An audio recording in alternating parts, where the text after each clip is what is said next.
As Africa's leading defence news portal, DefenceWeb aims to give you the latest updates on African defence, the South African National Defence Force, and the defence industry. Hi folks, welcome to the past week in defence. In this week's edition, on the continent, Turkey's Katsimilia is delivering Hussar armoured vehicles to an African customer. The fourth new Egyptian Type 209 submarine is set to arrive in 2021. The Spanish Air Force sends a second C-295 transport aircraft to Senegal. The Takuba task force has officially launched in the Sahel. Portuguese Air Force C-295 begins Mali operations. The Angolan Air Force is operating Kodiak aircraft for civil security. The United States donates more vehicles and equipment to Chad's military. And a new law to manage South Africa's ports of entry is on the statute book. SANDF news, South Africa is getting a new Secretary for Defence. Parliament hears defence budget is insufficient. Minister class names are possible for new SA Navy patrol vessels. And a SA Navy officer has been suspended for alleged sexual abuse. In company news, Denel Group CEO Danie Toit resigns, opening the door for government defence industry rationalisation. Denel and Solidarity are back to court over salaries, and S-Plane's X-Kit is being used on optionally piloted vehicle manufactured by Spain's Indra. In African defence news, Turkish armoured vehicle manufacturer Katsimilia is shipping Hussar armoured vehicles to an African customer after receiving a $20 million order in July 2019. It is Katsimilia's first export order for the Hussar armoured vehicle. The company on the 20th of July said the vehicles have been loaded onto a ship headed for the undisclosed African country. Deliveries will be completed by the end of this year. Katsimilia said it expects a high level of export income in 2020 and anticipates approximately $45 million in export revenue by the end of the year. The Egyptian Navy will receive its fourth and final Type 209 submarine from Germany's ThyssenKrupp Marine Systems TKMS in 2021. Germany's Minister for Economic Affairs, Peter Altmaier, announced the decision of the Federal Security Council in March this year to allow TKMS to deliver the fourth vessel. A final decision on the approval was made in July, despite criticism from politicians that Egypt's rearmament could fuel conflict in Yemen and Libya, Dutch presser Argentina reported. The Egyptian Navy's third Type 209/1400 mod submarine S-43 arrived in Egypt on the 5th of May after sailing from ThyssenKrupp Marine Systems Yard in Germany. The contract for the delivery of the first two Type 209 class submarines to Egypt was signed in 2011. In 2015, Egypt decided to take the option for two additional units of the most recent version of the Type 209 family. The Spanish Air Force has sent a second C-295 aircraft to Dakar, Senegal, to support peace and security missions in the area. The aircraft left Getafe, Spain on the 15th of July to join a first aircraft that arrived there in March this year. The aircraft support the United Nations missions in the Central African Republic, MONUSCA, and Mali, MINUMSA, as well as the French-led Operation Barkhane. France and its partners have officially launched the Takuba task force, made up of European special forces that will fight terrorist groups in the West African region of the Sahel, alongside Malian and Nigerian forces. Major General Pascal Facon, force commander of the French-led Operation Barkhane, visited the Gao base in Mali in late July to officially inaugurate the new premises of the task force Takuba. An example of cooperation between European countries, this task force will eventually be a desert tactical group integrated in the Barkhane command structure, the French Defense Ministry said on 20th of July. Having passed its first operational milestone, initial operational capacity on the 15th of July, Task Force Takuba was tasked with advising, assisting, and accompanying in combat conventional units of the Malian army in the fight against armed terrorist groups. A Malian company was also recently appointed and is completing its training before joining Takuba in a few weeks' time. The Portuguese Air Force has sent a C-295 cargo aircraft to the United Nations mission in Mali, where it has taken over transport duties from Denmark.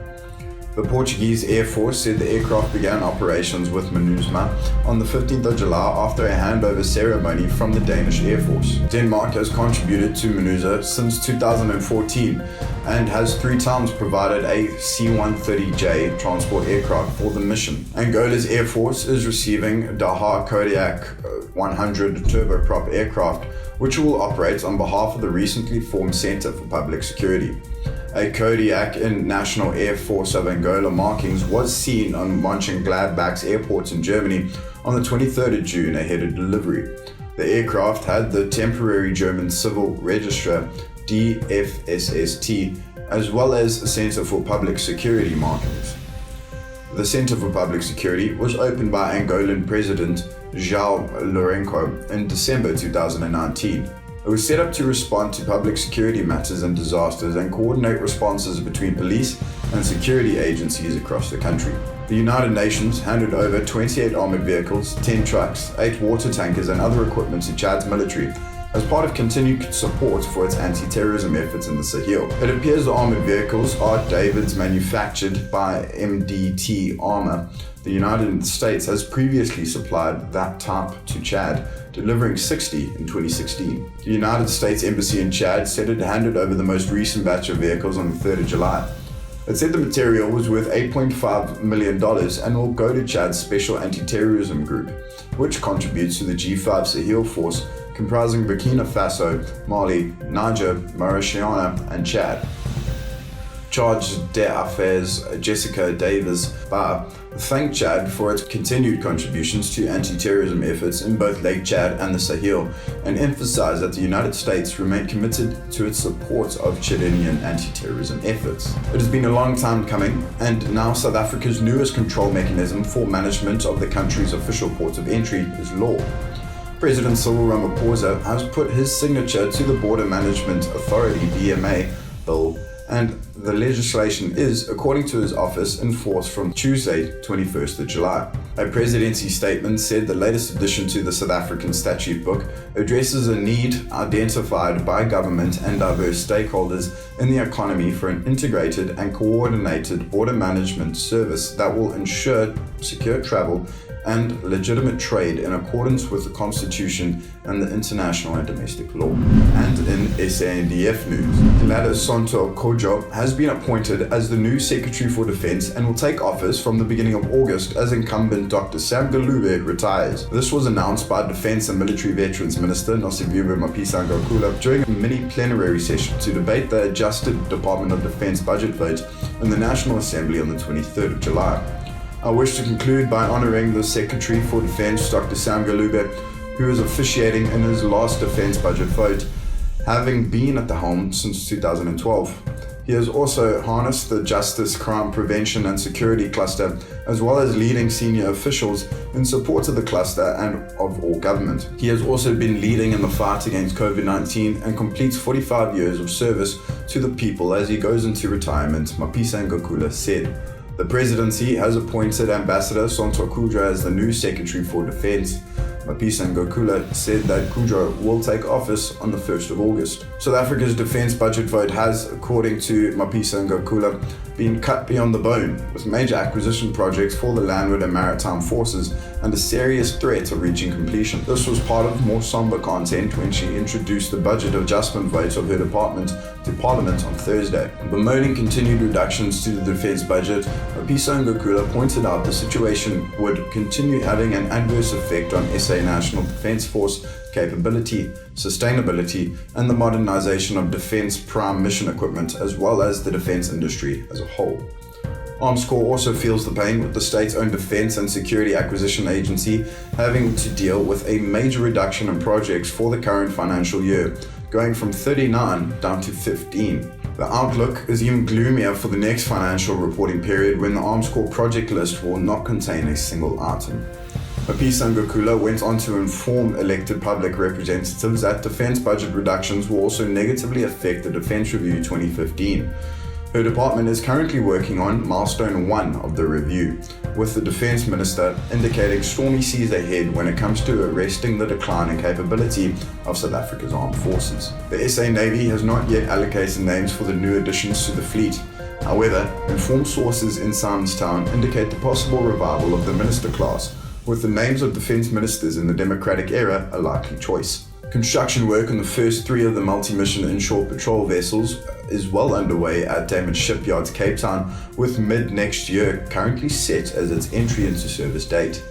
Pennant numbers for the new patrol assets have been allocated. This sees the first inshore patrol vessel, the keel of which was laid in February, allocated P1571. She is followed by number 2 a year later with the pennant number P1572. A third and final patrol vessel is set to become a part of the fleet in 2023 and will carry pennant P1573. Proof of the seriousness with which the South African military establishment takes the issue of gender-based violence and sexual abuse and exploitation in its ranks comes with the immediate suspension of an SA Navy officer following alleged allegations of sexual assault. The officer, whose rank is not known, is stationed at Naval Base Durban and was formally charged with following allegations of sexual assault in early July. A statement issued by the SA National Defence Force said the senior officer will be placed on administrative suspension to allow investigations to be conducted and without any interference or influence. And in company news, Denel Group CEO Danie Toit has resigned after less than 2 years at the helm of the defence conglomerate, and his resignation has been accepted by the Denel board. In a statement on the 20th of July, Denel said Toit will continue to render his services until the 15th of August 2020. Denel will appoint an interim group CEO shortly. In December 2018, Cabinet announced that it had approved Toit's appointment. The Department of Public Enterprises at the time said Toit would bring a wealth of experience in the defence and manufacturing sectors, as well as a solid career track record that will be of value to Denel. Toit started in his new position at the beginning of 2019 and spent much of his time trying to turn around the ailing company. However, he has faced mounting challenges to returning the loss-making state-owned company to financial health.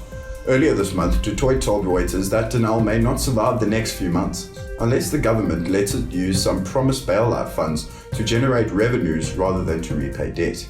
I am a positive guy, but I am gravely concerned that we are not going to make it in the next 2 to 3 months. We cannot trade out of the situation. It is impossible. Toit said, adding that management was in talks with union representatives about temporary salary cuts. The imminent departure of Denel's chief executive provides an opportunity for radical measures, including merging major components of government-owned defence industry agencies and companies. A merger between Denel and Armscor will result in at least 3 speedy benefits, according to Democratic Alliance Shadow Defence Minister Kobus Maria and Shadow Public Health Enterprises Minister Galeb Chachalia. These are reduced overheads and operating costs by at least 50%, a streamlined management and executive structure, and the support of the private defence industry sector as a true strategic partner in the production and the protection and defence of South Africa's territorial integrity and its people. They see these 3 considerations as needing to be front of mind in view of Danie Toit's sudden resignation. The imminent departure of Denel's chief executive is cited as one of the reasons trade union Solidarity is again taking the legal route in its ongoing efforts to protect employees at the state-owned defence and technology conglomerate. Denel and the Centurion headquartered union were set to face off in the Labour Court on the 30th of June over failure to pay salaries. The matter was removed from the urgent court roll at Solidarity's request after Denel reportedly committed to a facilitation process. This would, according to Solidarity Aviation and Defence Sector Coordinator Helga Cronje, have seen Denel make up salary arrears. Ahead of the scheduled first court hearing, Cronje said May 2020 salaries were paid in part, with some staff receiving as little as 20% of their monthly salary. Denel indicated salaries for June and July were also in jeopardy and suggested employees should sacrifice part of salaries from June to August. Denel failed to meet statutory obligations by not paying income tax and other deductions to third parties since April. Trade union UASA has also announced that it will head to the Labour Court over Denel's non-payment of salaries. S-Plane's X-Kit optionally piloted vehicle conversion kit has been used by Spanish electronics company Indra on its Targus optionally piloted vehicle, which is designed for surveillance missions. The Targus is based on the manned Technam P2006T light twin aircraft. Indra said in July that it had recently successfully completed the first test flights of the Targus with groundbreaking experimental flights in non-segregated airspace with an unmanned aerial vehicle that weighs 1.25 tons and has an 11-meter wingspan. The Targus optionally piloted vehicle is based on the MRI version of the Technam P2006T aircraft and is fitted with a Sea Spray 5000E radar, a high-resolution electro-optical infrared payload, which can either be a FLIR Ultra Force 275 HD or Westcam MX10, and a maritime automatic identification system. Targets can fly in civil airspace like any other certified aircraft. Once deployed in the area of operation, it can be configured as an unmanned aircraft. Please like and subscribe to our YouTube channel, our daily and weekly newsletters, and our other social media platforms if you enjoyed the webcast. Leave your comments below. Thank you for watching. Stay safe during lockdown, and we'll see you next week.